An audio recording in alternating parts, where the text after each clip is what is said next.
ब्रेकनंतर बातमी ठाण्यातून आहे। ठाण्यात टोईंग व्हॅन विरोधात ठाणेकरांनी चक्काजाम आंदोलन केलं। वाहतूक विभागाच्या कार्यालयाबाहेर हे आंदोलन करण्यात आलं। पुन्हा सुरू करण्यात आलेली टोईंग व्हॅन सेवा बंद करा अशी आंदोलकांनी मागणी केली। नागरिकांच्या सोयीनेच टोईंग व्हॅन सुरू करा अशी मागणी भाजपा आमदार संजय केळकर यांनी केली।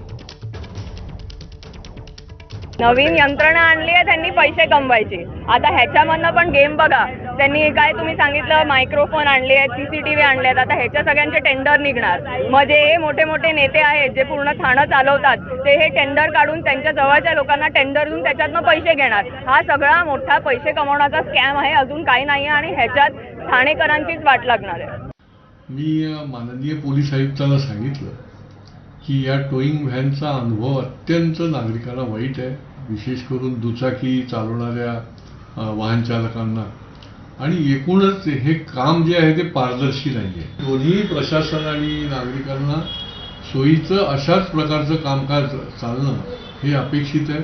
मला वाटते आयुक्तांनी जे आपल्याला सांगितलं आहे त्याच्यानुसार हे आता टोईंगचं प्रकरण जे आहे, टोईंग व्हॅन जे आहे ते आता तरी ते सुरू करणार नाही।